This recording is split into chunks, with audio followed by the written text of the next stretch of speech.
everyone, kia ora koutou and no mai haere mai to another wildly sporadic ovum drop for showy ovaries. With me, your hostess with the most dresses, Penny Ashton.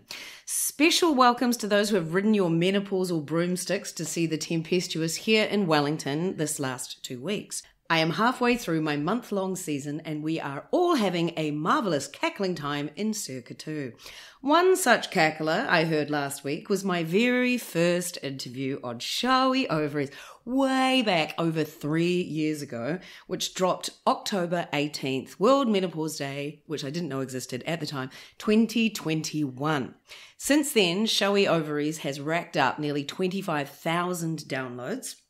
But due to today's guest's magnetic charms and hilarious turns of phrase, such as describing her breasts as spaniel's ears, which I remember distinctly, Pinky Agnew has been top of the pods ever since as my number one most streamed episode with a whopping 719 downloads. Well, 720 because I listened to it again this morning. I can see where people have listened to the episodes and people from Huron, South Dakota to Antwerp to Minneapolis to Abu Dhabi to Mauritius to Fielding have cackled along with her. So I decided to come and visit in her new pad, which she downsized recently, to discuss the evolutions of the past 3 years, why she's giving up wedding celebrancy, and what it feels like to be joyfully knocking on 70's door, how to harness her grey power, and for all of us showy ovarians to yet again get a delightful taste of her zest to life. So please welcome her Royal Member of the New Zealand Order of Merit, Highness Queen Pinky Agnew. Hey. Hello.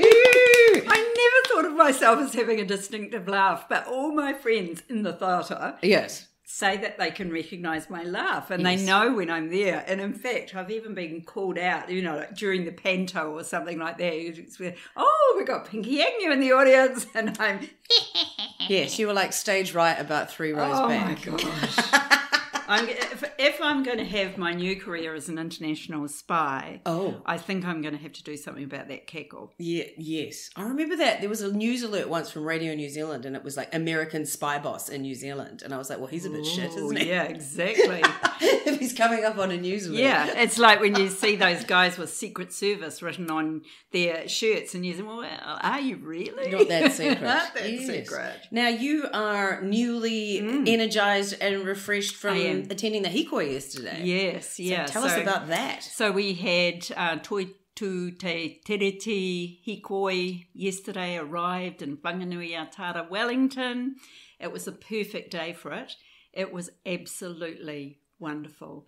And it was amazing being part of it. It was great gathering. We all gathered at Waitangi Park and they had things that, of course, don't get covered in the media. We had this flawless organisation. And the thing about being theatre people, Penny, you know where you are.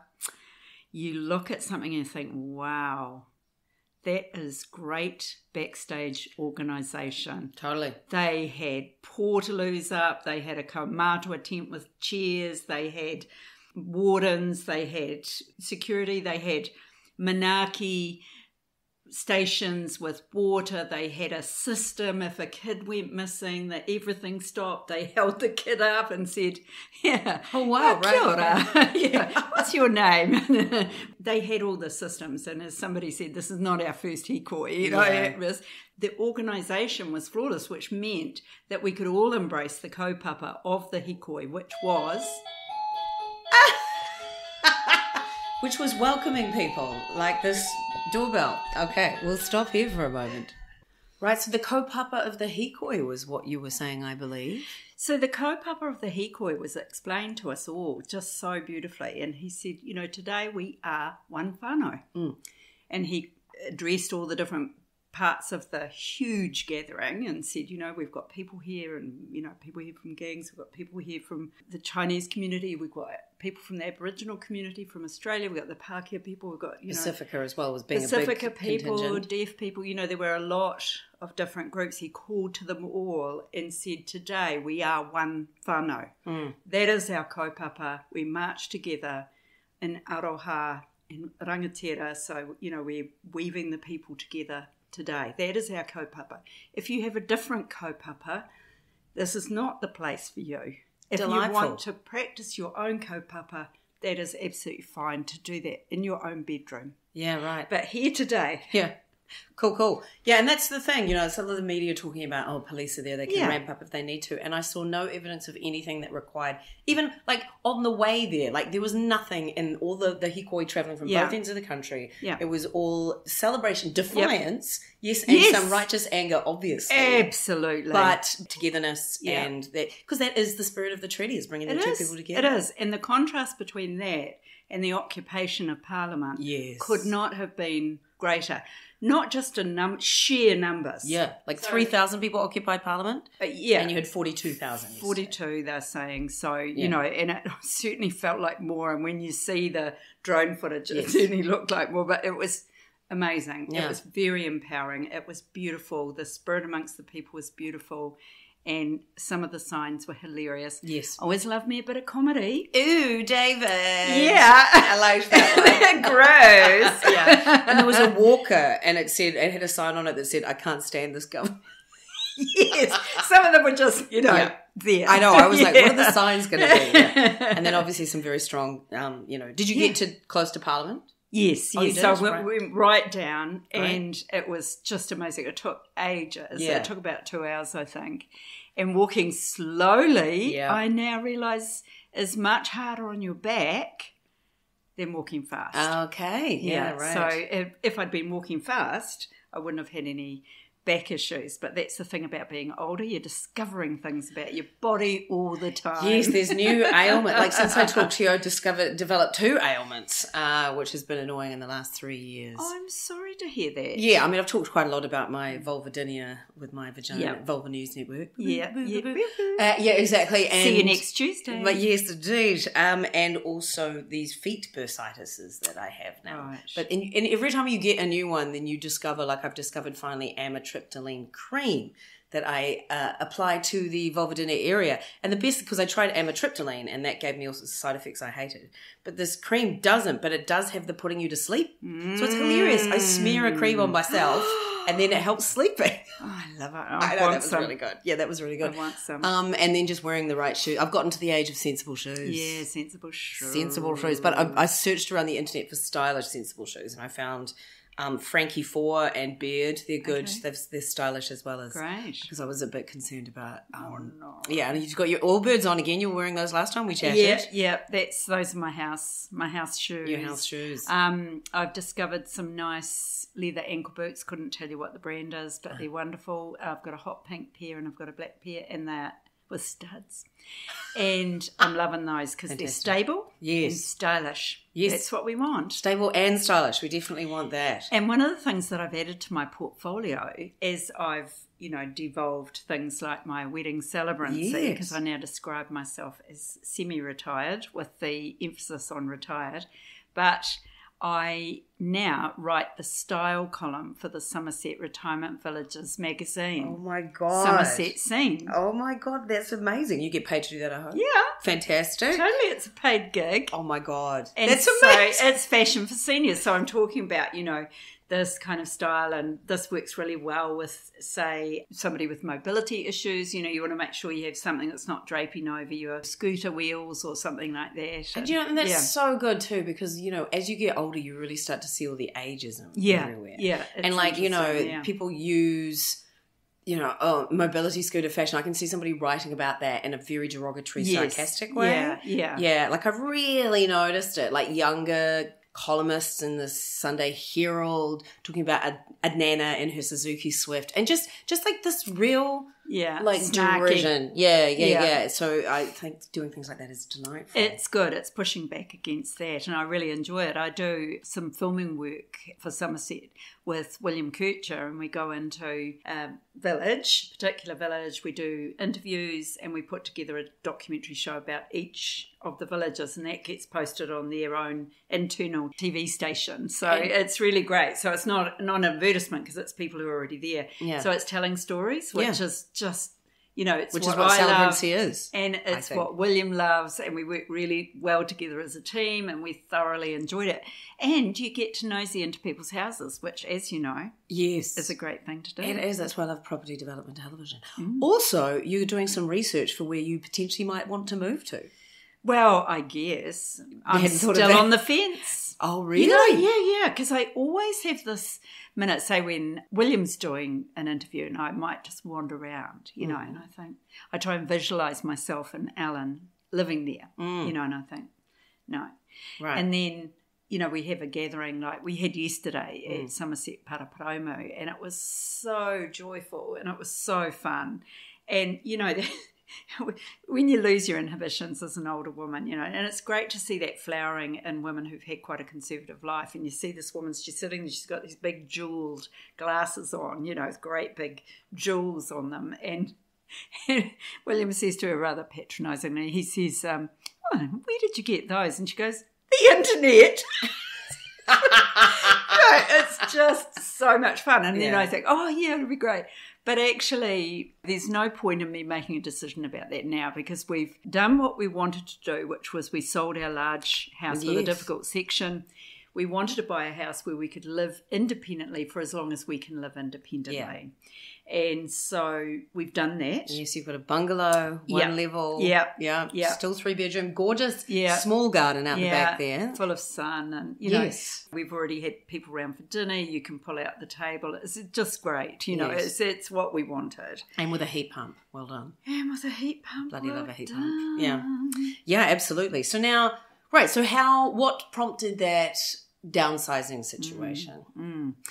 Well, one of the themes of my life, I realise, is that proactive mindset where I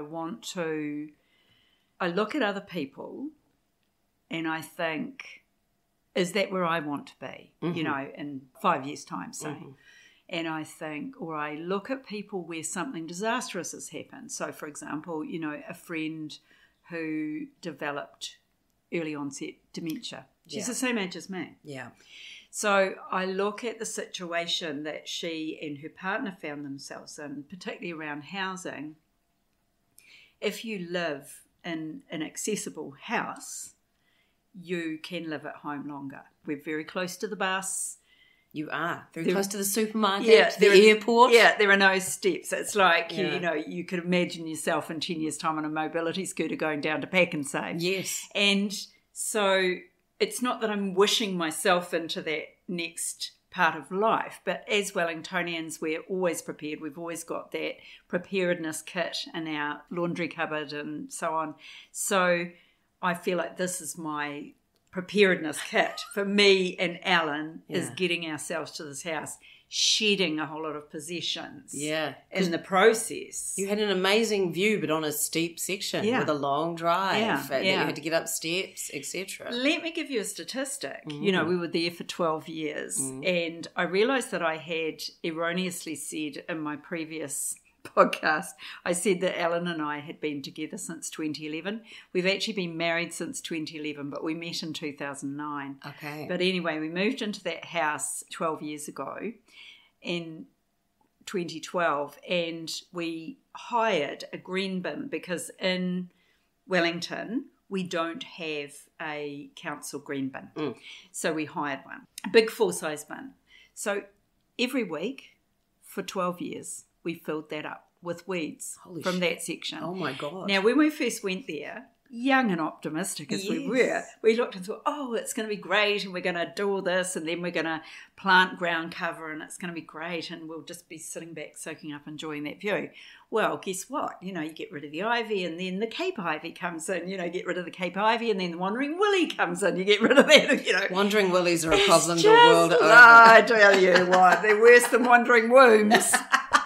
Those wandering willies. They certainly are. They've got us into the place we're in now. Yes. The patriarchy. Anyway, Indeed. so that's when we realised, okay, we don't want to be spending our weekends filling up wet bins. No. Yeah, we want to be having fun. Yes, right, absolutely. And that is the thing, as I explained to our small grandson. Nana gets a salary from the government to have fun. To come down and visit you and to have fun. Yeah, wow. And to go to the playground and, to horse around and get free bus rides. Yeah, my friend Stephen, who's an actor, said he'd never looked more to a birthday than his 65th birthday. Yeah. And so was that pension just an enormous help and freedom? For a woman, self-employed, working in the arts. It was incredible. And I remember having a conversation with a quite a high-ranking public servant at a National Council of Women function, and she said, how's everything going? And I said, oh, great. I said, I'm just got my gold card. And she sort of made a little grimace, and she said, oh yes, I've just retired. And she said, yeah, it is really difficult. And I said, well, for me, my income doubled overnight. Holy shit. Right. And honestly, she just looked at me. You could see her calculating it. Yeah. Because for her, it was a huge fall. Yeah. For me, it was a massive gain. It was the first time since 1990 that I'd had, they call it a GRI, a guaranteed retirement income. Right. And it was amazing. Mm-hmm. I had savings, it was just incredible. And free bus travel. Yeah. And discounts. And free trips to Waiheke if you get up there. Exactly. You go down to Countdown here on a Tuesday, which is 10% off on Gold Card. All you can hear, because there's a rest home up the road, all you can hear is the faint clink, clink, clink. These old geezers and these old dollies, and they're going around with their trolleys, and they've got wine and beer, and they are loading up their trolleys and getting 10% off. Right. Okay. So how you usually start with that bodily journey through your life. So I wondered if in the last 3 years has you've decided to grow your hair out with the grey. So what other evolution through your body has happened in the last 3 years? Yeah. It's been really interesting. I put on a bit of weight, which I'm thinking about. Right, because you did talk about that. Last time. Exactly. And I've been a very stable weight for a long time. I've been 75 kg for a long, long time. Now I'm like 78 to 79 kg for a long, long time. And I'm thinking, no, it's a bit much for me.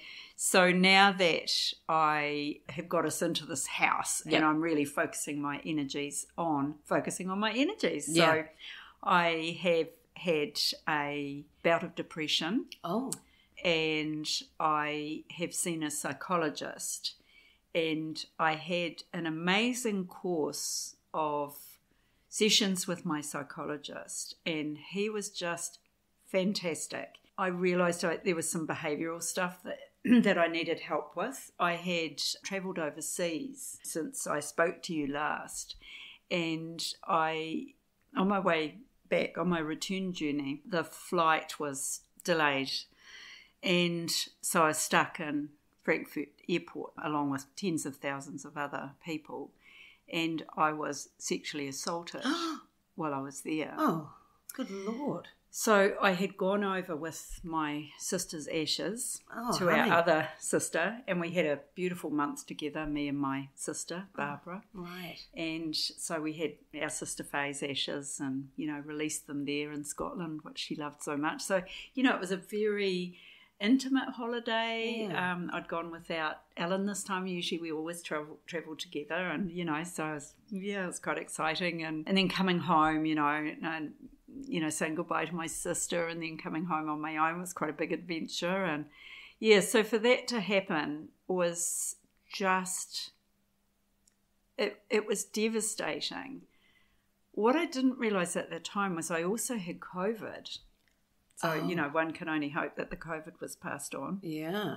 But it was quite a visceral experience for me. As a woman, you're always vigilant for sexual assault all your life, really. Mm-hmm. 100%. As soon as you're aware of your legs and arms. Yep. Your keys in your fingers. Yeah, but even before that, you get vibes. Even as a small child, you get vibes off certain people. I can remember this guy who visited our house and he said something and it made this skin on my neck prickle. And you're aware of it, but I was unaware, so you get to a certain age where you just kind of think, I don't have to worry about shit like that anymore. Yeah. Not true. Oh. And how old was this person, if you don't mind me asking? Well, it was two people, a man and a woman, and they were there in an official capacity, so they were security staff. And they were probably, I don't know, in their 50s, I guess. They were, obviously had some kind of game between them. Yeah, they were making eye contact with each other, and using their power, which to is so often the case. And because that was in 2022 and the airports were still quite chaotic, they still went back to their pre-COVID organisation and staffing and infrastructure. It was chaotic. It was like, I don't want to compare it to things like refugee camps or, because it's not like that, because we get out, Yes, exactly. But it was seeing how humans behave under pressure sometimes, and not just these people, but everyone there. There were people, walking around shouting, and there were men pissing in corners. Jesus and Christ. It was just like, and you think, I was there for 36 hours, and you just think, wow. I'm so sorry that happened to you. I came back, it was awful. And I came back just completely unable to express what had happened to me. Oh, really? And I just climbed into bed, I gave Ellen a big hug and a kiss and then did my COVID test. Whoops.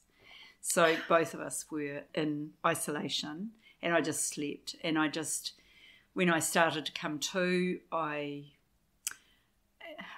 told Ellen I couldn't actually articulate the words and I could just gesture what had happened to me. I thought, well, this is me, Pinky. What do? I put things behind me. I carry on. I'm very emotionally strong. I just keep going. And that's what I did until I had a giant panic attack in Melbourne. Oh. And it was at the sporting venue and we were going in to see some ice hockey, because Alan plays ice hockey and he's, a great fan. We went over there and they had a security check. Right. And I'd already been through security at airports and I had been okay. There was a man and a woman there and one of them had a wand, and it just obviously just triggered me and I had no idea what was happening to me. But just suddenly found myself on my hands and knees in front of this stadium, surrounded by people, and Alan looking at me like, what on earth? He thought I was having a heart attack or something. Yeah. And I just had sweat pouring off me. My heart was palpitating. I couldn't, So I knew when I got back home I had to do something. And so I found a psychologist online, just like the way I found Alan.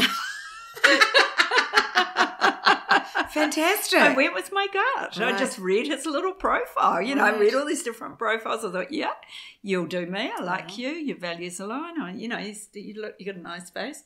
So it was to him that I first actually told in words what had happened because I still couldn't find the words. Right. It was such a deep wound. And I am very grateful that I did that and that I was able to do that because a lot of people don't have access to mental health, good mental health therapy. The financial burden, etc. Huge. Yeah. Alan and I decided it was a financial priority and it would take as long as it took. Yeah. And so there was no end time and I think it was about 6 to 8 months. I can't really remember. And sometimes by Zoom because, sometimes it was a bit COVID-y. But mostly face-to-face. And that gave me the courage to do this, which is to say now I was sexually assaulted. Yeah, and thank you for being really brave. Yeah, and it is a shitty thing to happen. It is horrible. And I did go into a depression, and that's why I put on weight. Yeah, right. And so part of the self-comfort, self-soothing, having a glass of wine, having some cheese, all those kinds of things came back big time, you know. And also I didn't want to go out. Yeah. So I wasn't out walking, I wasn't out doing anything. So that mental health cloud was huge. And so to come through that, out the other end, into this tunnel of light and go, out of the tunnel into the light rather, and go, yes, now I really can live forward. Yeah, well. Yeah, now I know what happened to me. The wound is healed over. Right. But the scar is still there. Still there. Yeah. Yeah. And it was beautiful to be able to talk to Alan in honesty and truth and say, this is actually exactly what happened to me, how it felt, how my therapy helped me, and how I'm now able to, if I start to feel panicky, is just to slow everything right down, to take my power back, to stand on my feet and go, I'm just going to take my time, not to get panicked, feel I have to be quick and do things. You know, going through security is enough of a freaking nightmare. People are having to do more and more, take their shoes off and crazy stuff like that. And that must have been hard for Alan, you know, knowing that he wasn't there, all that sort of... Yes. That is so not anything to do with his fault, but would feel hard. Yeah. Felt very hard for him. Like, I had nothing the same, but like my mother fell over on this holiday that we just went on, and I had moved a bath mat to stop something from leaking, and that's what she tripped on. And then, you know, just that, even though it's not your fault, but it just sits there and it's hard to move past. One thing that struck me in our last podcast is that you talked about whatever size you were very proud of your body and you never had shame around it. Yes. So did this change a little bit with this? No, it didn't. Good. Because that's the thing about your body, about a woman's body, is it actually doesn't matter what size or shape you are, what age you are, there will be some people who will see you as prey. Yeah. Oof. And it doesn't matter if you're pretty, it doesn't matter if you're slim, it doesn't matter if you're fat, it doesn't matter if you try and disappear. You know, there are just some people out there who are predators. Yeah. And that there are more of us than there are of them. Yeah. And we always need to remember that. Yeah. And always just be the best people we can be. Because, you know, letting those people drag you down is just, I don't want to go there. Fantastic. I want to be proud of myself. I want to be proud of who I am. I want to make my grandson proud, you know, when he's walking with me and he knows I'm this crazy, sassy old lady who runs down the street with him. Fantastic. Crazy running, we call it. And, of course, he doesn't realise, but I have to wear a panty liner now. Senior years, I know. They always told us, do your pelvic floor. Everyone out there is doing it at the moment. Honestly, everyone with a pelvic floor is doing it. Well, I'm actually the opposite to that. Because I think that's it from me clenching. And for me, it's like I think ballet and always wanting to be skinnier. Yeah. You know, like those two things have combined that I didn't even realise. But that's why they think this is nerve damage, which is the burning. So that I'm standing up and then I'm suddenly going, what am I? And I'm just like clenching the whole time. So I don't know. So for me, it's actually the opposite. I need to try and relax them. Yeah. So hopefully that doesn't happen to me ultimately as a side effect to this. But you just don't know. You might just come right by the time you're 60. Yeah. Almost 70, as you said. Yes. Yeah. So letting your hair grow out grey. Yeah, so I got my hair cut. Yes. So it was all part of this, you know. I thought, okay, after 29 years, I'm not renewing my wedding celebrancy registration. And is that because it's just like, why? It's time. Yeah, right. Okay. You know, spending my weekends managing the expectations of people around the weather and the flower girls and every single thing you can't control. I could be helping manage the expectations of my grandkids. And so I thought, I'm not going to be in people's wedding photos anymore. It's increasingly expensive to have your hair dyed because your regrowth comes through a lot quicker. And because I'm always the shortest person in the wedding photos. And people looking down on exactly. Everyone looks down at my roots. And it's not till you get the photos that you think, oh, okay. So I thought, okay, I'm not going to do that anymore. I'm going to get my hair cut. So my hairdresser did a great cut. I sent him through all these pictures of Helen Mirren because that's what you do when you're older. You go, I want to look like this. Yes, you know, of course. Helen Mirren and Chanel, you know, with her gorgeous pixie cut. So got my hair cut and let the grey come through. So I'm just bending over. So gather around your radio set because I'm just showing you my roots and a little bit of grey coming in the back. Right. And I love it. I love having shorter hair. I feel lighter. Oh, right. Yeah, well, obviously mine is definitely very long. But I dye it my hair myself. Yeah. And I've only paid to have it dyed 3 times in my life. Yeah. And I was like, how much? So that's why. But the annoying thing about my hair is that they don't sell this colour in New Zealand.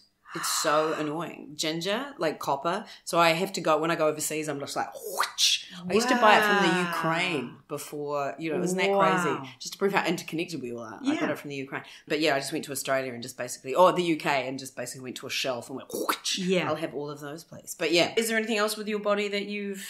getting older, you start to notice what Cath Day Night calls you whedoboroms. Your whedoboroms, so your bingo wings. Bingo wings, bat wings, whatever you call them. But that happens. Yeah, right. And you notice even like really fit, strong people still have little bat wings. So I've discovered those. One of the hilarious things about getting older, there are so many wonderful mental pictures that you get about getting older in the modern age. They have these new hand dryers in public places called Blade, Dyson Blade, and they're incredibly intense. Hot air blows onto your hands, and you put your hands through a slot while this hot air blows, and it actually moves my skin up and down in ripples. Mine too. And I actually love it because I try and get my hands in as much as I can so I can actually see the skin on my wrists start to move is my favourite thing. See how far down I can get it. And you can even put your face really close to it and you get a little bit of... Oh my God. The thing about those is that trough of everybody's germs at the bottom in that liquid. Ew, David. Ew, David. Right, okay. So yes. So, loose skin. And I've actually got quite good skin. I've rigorously moisturised since the age of 30. Yes. I continue to do so with a good organic moisturiser. Okay. But yeah, everything gets a bit looser. But I am loving life. Fantastic. I just love my life. I'm so grateful. I'm so grateful for my family. I'm so grateful for my beautiful Alan. I'm so grateful for the privilege. Privilege is a wanky thing to say. What is it? No, it's true though. The resources. I've got, I've got resources, but also that I'm able to use them to enrich my life that I'm living now. Yeah. Not to pile it up. Yes. For, the being greed. A rich corpse. For the greed of it. Yeah. I'm glad that I am able to fight back against what is happening in our country at the moment. Worst government in my voting lifetime. It is, and it's the worst government in my voting lifetime. Even worse than Muldoon. It's worse than Muldoon. Holy shit. Right. Okay. Yeah, it is worse than Muldoon. I think the ideology behind it, the lack of any kind of values, even conservative values, there are no values there.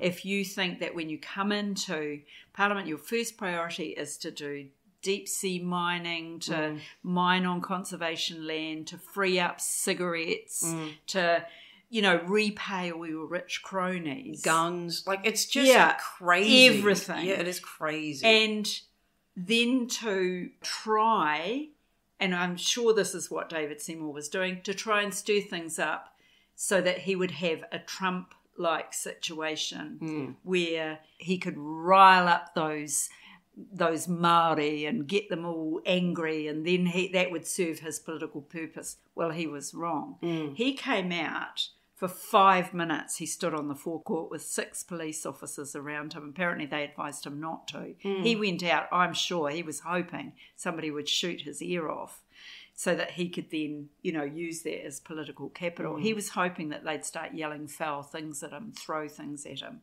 They didn't. Nobody did. I actually thought it was quite good that he did that. Like, I know that they'd said he wasn't welcome and stuff, but I feel like if you've stirred this level up, you should come and see the magnitude of the response to you. Yeah. But also piss off really quickly. So, and he did that. My only fear is that, because a friend of mine was sitting in Ponsonby Road and these 2 old men were sitting next to her just expounding racist rhetoric very loudly, feeling emboldened. And that's the thing that I'm sort of worried about, is the people that are getting mobilised and emboldened, especially because they only got 8% of the vote in the first place. Yeah, but that's still 8%. It is. And it's also, I think, Trump's election does that as well. And a friend with a daughter in their late teens said, I fear for my daughter now, travelling the world and knowing that all these men are emboldened by Trump, who is a known sex offender. Exactly. And he's employing all these guys who are also sex offenders. Like the Attorney General who's accused of having underage sex. It's like, it just beggars belief. Yeah, it does. Really does. It does. Yeah. So people are emboldened by that. And so we have to fight extra hard, and like the kaupapa of the Hikoi said, we're doing it for our future generations. Absolutely. We're doing it for those young women. Yeah. I always remember that placard, seeing that it was a meme that went around for ages, this really old woman holding up a sign that said, I can't believe I'm still protesting the same old shit. Yeah, especially around abortion and stuff. That has just been sort of phenomenal. I was very heartened to see Nicola Willis saying that she has absolutely, she firmly believes in a woman's right to choose, etc., because you just don't know what's coming. Yeah. Like we didn't know the smoking thing, the gun thing, all that sort of stuff. It's not what when I say we voted for, but, people who voted national. Not me, not me, not me. I know. I would much preferred a national government. But it was those people didn't know what they were signing up for. No, I was like, where's Christopher Luxon's wonderful negotiation skills? Nowhere. He's in Peru. Yeah. He's in Peru. Is he in Peru right now? No, he was in Peru before the Hikoi. Okay. He comes back, and they had a great cartoon in the paper. Luxon comes back in and says to David Seymour, hi, David, what's been happening while I've been away? And he's trying to close the curtains on the Hikoi, and he's saying, nothing much. Nothing much, nothing everything's in flames. Yes. And it was pretty weird opening my show that you came to on the US election night. Yeah. So in that there's a last sort of feminist speech, I cried. Yeah. I cried. Okay, I was like, where the women's form is celebrated. Just going, where is this exactly? And it made your show extra powerful. And it reminded me again of the power of the theatre, because I'm such a movie person. My entertainment, I love watching the movies. And I am a loyal and loving friend. I always go and see my friends' shows. Which I appreciate. Because it's expensive to go to the theatre. And I am reminded every time I go of the power of live theatre, that you, this gorgeously feminist woman, are able to own that space to call out truth to power and to have people laughing and crying in your audience. Women, men, middle class, middle age, young people, old people. That is your power, Penny. Thank you. Don't you ever, ever change. Yeah, thank you very much. Thank you very much.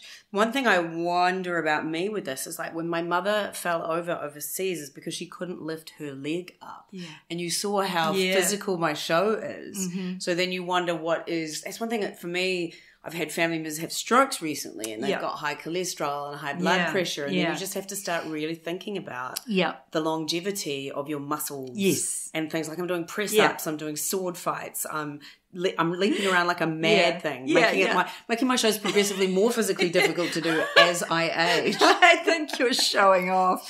I think you're showing off. I really do, Penny. You know.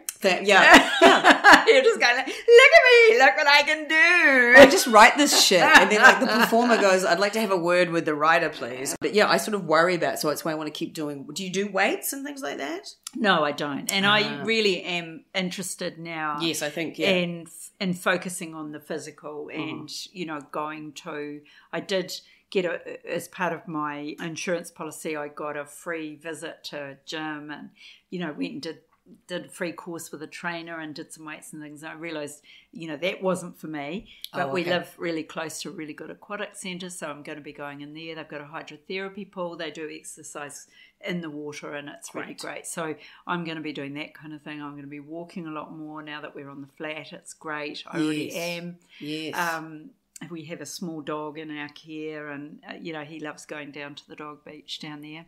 But yeah, so that's what I'm focusing on now, because the bone density thing is really important. It is really important. Yeah. I've always had good bone density. Mum at 90, still had never broken a bone. She had amazing bone density because she fell many, many times and bounced.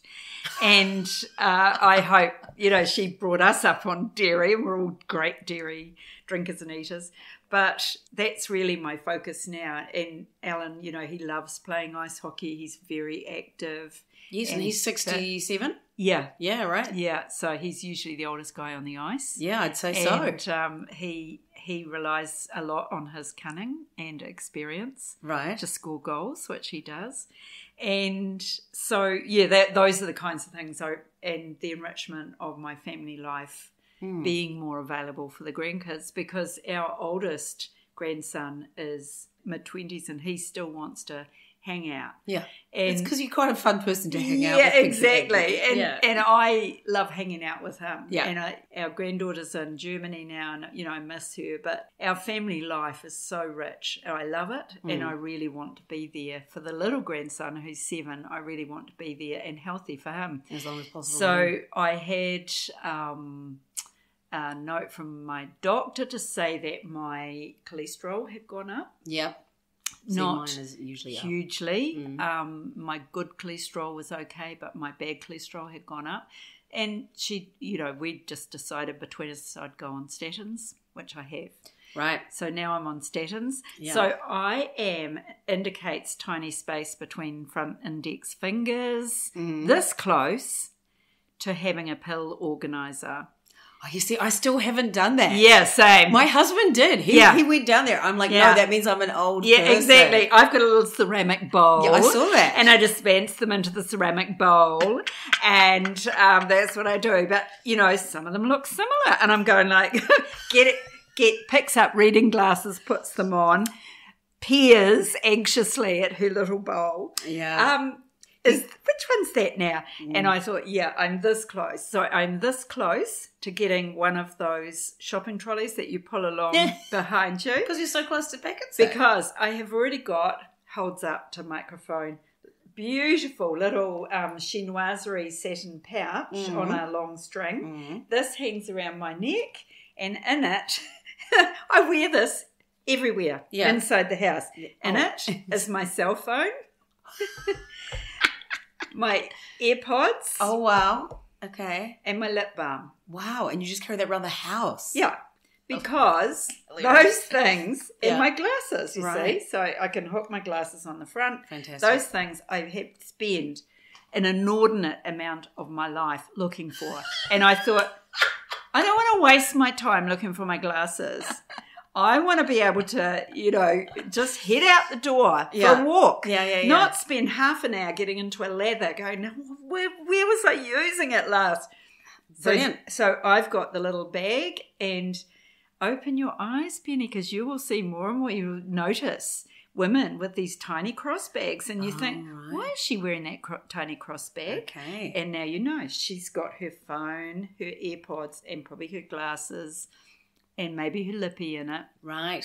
Fantastic. That's what we do. So, this is like a journal, a diary of my aging. So I really hope you're going to come back and speak to me again another 3 years' time. Totes. And say, so what weird shit are you doing now, Pinky? Have you had any leg pain reactions to the statins? Because that can be a thing. I certainly noticed my hips this morning, and I wasn't sure whether that was because of the hikoi or what. Yeah, that's the new game. Is it this or is it that? Is it aging or is it a perfectly reasonable excuse? When did you start the statins?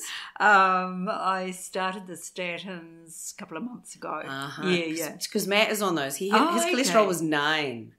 Which is really bad. Tell you what mine was. Yeah, it's supposed to be under 5. Well, that's good. Mine usually hovers around the high 5s or even the 6s. Okay.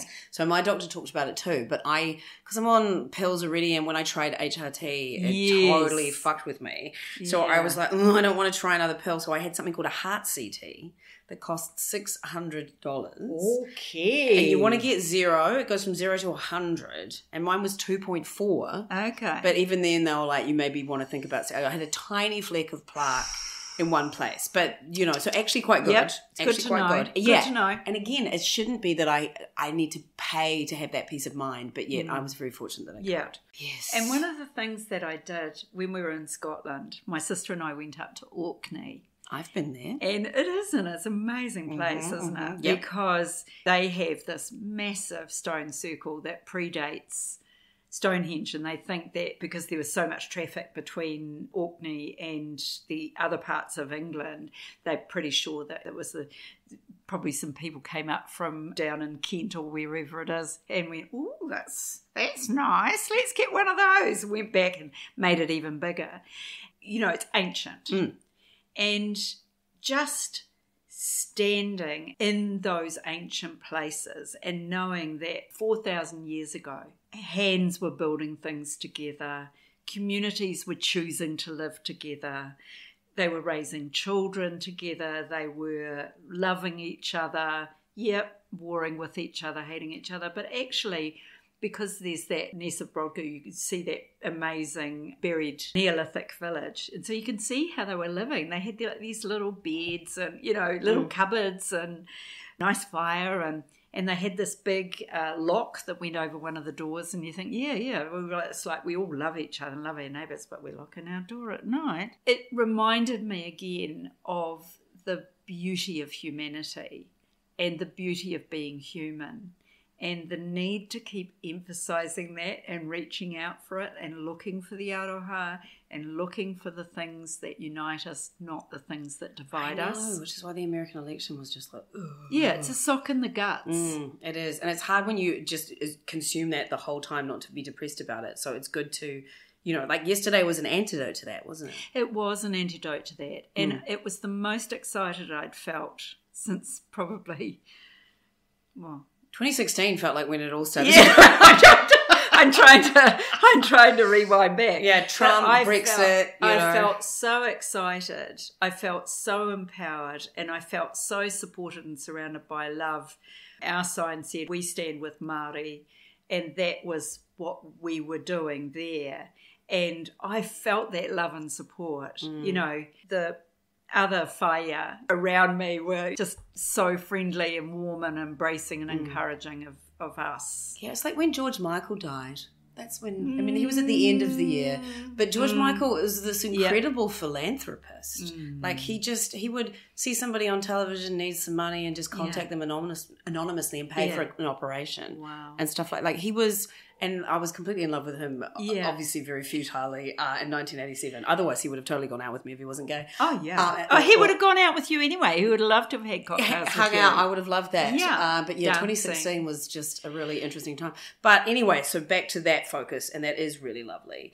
And there's a slight segue into, one thing I loved about the Orkney Islands was that they had their burial things like that, but there was also graffiti by Vikings. Yes.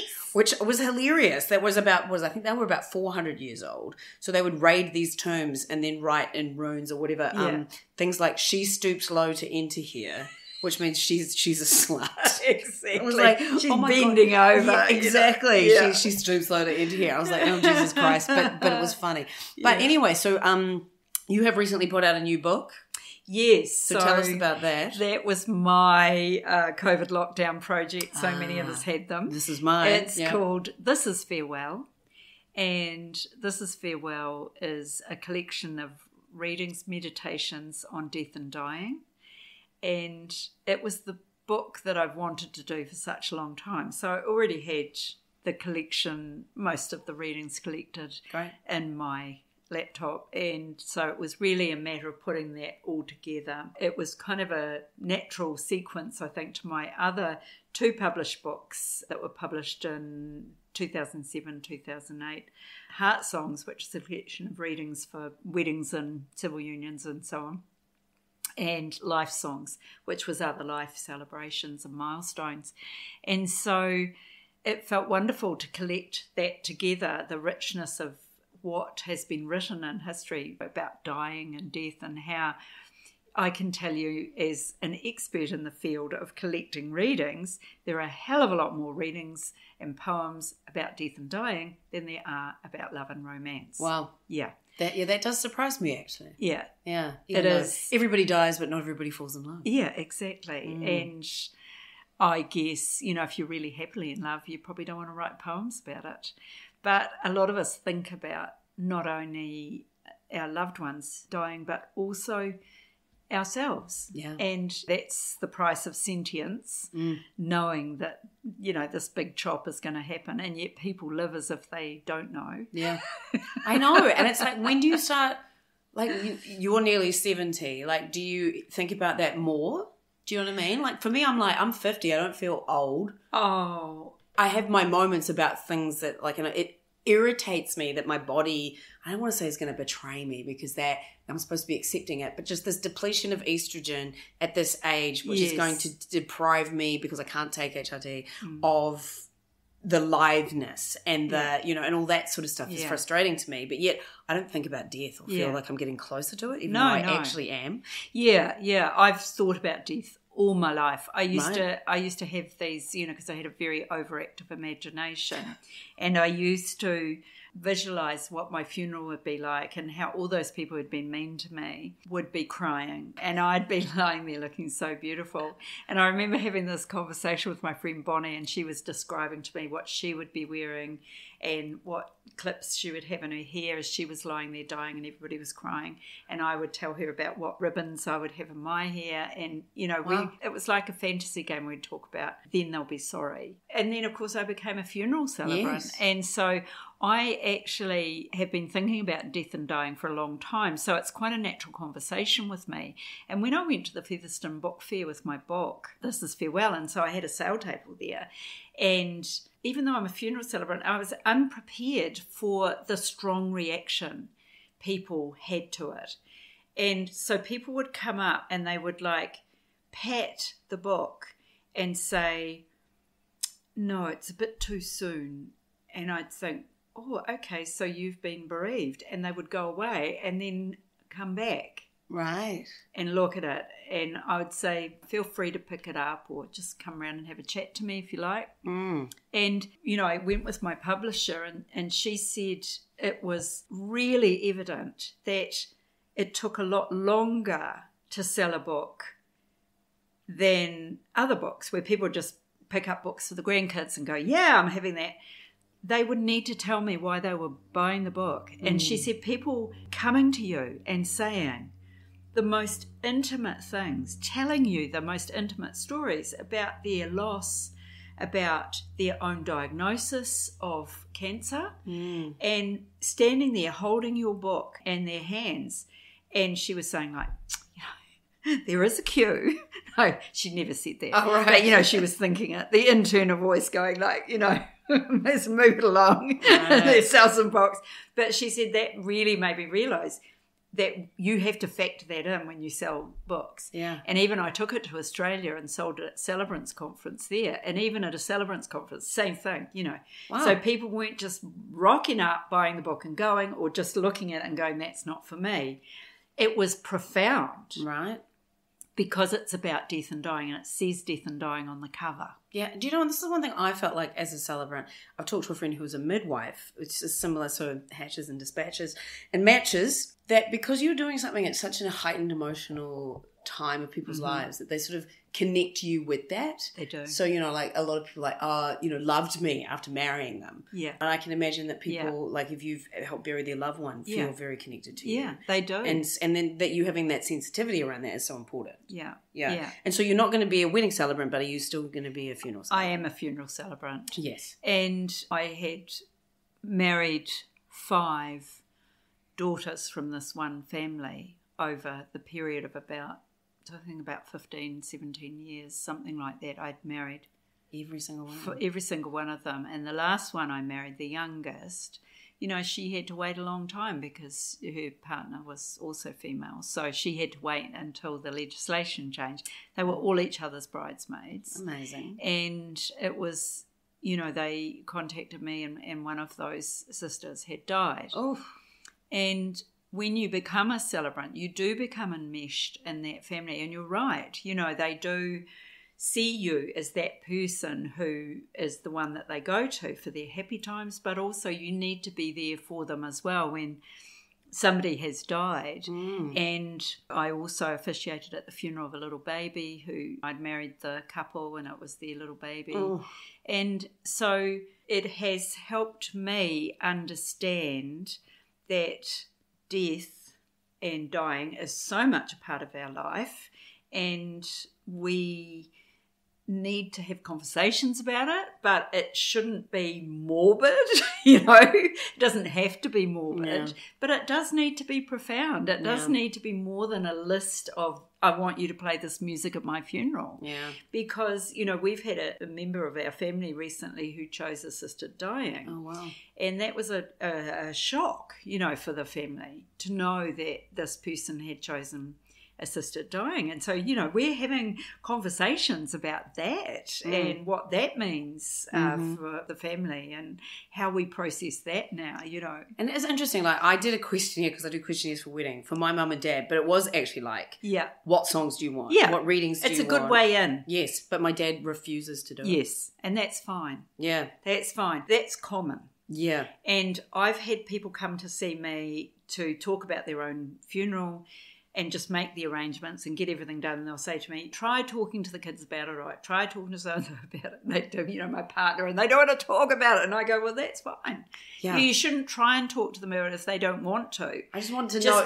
Make another thing. Do another thing. Yeah, I want him to make the decisions so I don't have to. But you don't need to. Yeah, he doesn't need to make those decisions because they're not his decisions to make. Because there's another side to that coin, which is that when we're contemplating our own funeral, we're unrealistic. And so many people now will say, one old guy, he said, just put me in a wheelbarrow and take me down to the domain and tip me off into the rubbish, And his wife said, well, we're not going to be doing that. Yes. And so people are often unrealistic. So they'll leave really what is a list of demands, and they'll say, I want this music, that music. I want everybody to be happy. I don't want anyone with long faces. I don't want anybody wearing black. I want everyone wearing... Well, guess what? People will be sad when you die. Yes. They will grieve. I want people to wear colour, but I want people to be sad. Yeah, but what does it matter to you whether somebody's wearing black? I don't know. There's just something about... Yes, obviously it doesn't matter because I'm not there. But as somebody who loves colour, I would like other people to enjoy that. And, most people would. Yeah. So people need to be free to wear colour. Yeah. But I don't think telling people everybody has to wear yellow and then suddenly not only are we grieving, we're having to go to the op shop and buy something yellow. Yellow is a terrible colour. I know. But I want it to be like sunflowers. These are all real situations that I'm telling you. The guy that, just wanted a simple graveside service, and it ended up being almost 45 minutes long, and people were standing in the pouring rain because there was no shelter. But he just wanted very simple. Right. He wanted, the loyal toast. And so, everyone had to remember to bring the whiskey and the shot glasses, and how do we distribute it? He wanted somebody to read, I don't know, wasn't charged the light brigade, but it felt that long. And, he just wanted this and he wanted that, and then he wanted the last post. And, so he's not an expert in events. Right. One of the things that you and I bring to celebrancy is that we know quite a lot about what makes a good event and what makes a bad event. Yes. And what makes a bad event, coming back to the hikoi, what made that such a good event was planning. Yeah. Yeah. I mean, yes, aroha, yes, manaakitanga, yes, all those other things. But actually, all of that is nothing if you don't have a good plan. Mm-hmm. And people aren't experts in planning events. Yeah, and weddings, people think that I want this, I want that, and it's like, butterfly no, you don't release, actually don't. Butterfly release, you just think, I feel so tired. Yeah. Poor butterfly. And then you have to remind them, they live in Wellington, and, anyway. So, I think that what is really important is having honest discussions, talking about songs, music, readings is a way into that conversation. Right. It's a really good way of kicking it off. But I don't think starting the conversation with, now, do you want to be cremated or buried? That's like the first question. Exactly. Don't ask that question. Right. That should be the last question you're asking. Okay. Or even if you're asking it, just if they have a strong opinion about it, they will tell you. But if they don't, it's up to you. Yeah. And one of the things that can unite a family after the death of someone is sitting down and discussing things like this. It can also drive huge nails through the relationship. I was also about to say, or I can see that. It can highlight separations that are already there. Right. You know? Yeah.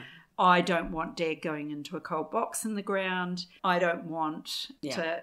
Yeah, think of him in the fiery flames. If he said what he wanted, it would make it easier. Though I don't think my sister and I will be fighting about this no. sort of thing. Yeah. So really, I think just talk about what he wants to talk about. If he doesn't want to talk about the other stuff, that's fine. And maybe make a few jokes, because you could say to him, okay, so you don't want to... you don't want to talk about it. That's fine, because we're going to save so much on that funeral, because we're just going to put you in a fridge box. I'm going to say all that anyway, because he's so tight. Like, I'm going to open with, you'll be pleased to know we've got this on a Tuesday, so it's cheaper.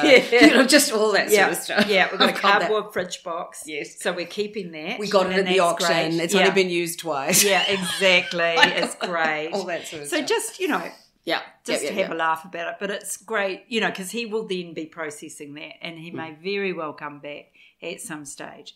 But as a celebrant, when you're interviewing people, don't start with the hard questions first. Right. Start with the easy questions first. Well, because I do a questionnaire. No, we are different. Yeah. My first question is, why are you getting married? See, that's my last question. Yeah, hilarious. But because mine's a written one, they can come back to whenever they want at whatever time.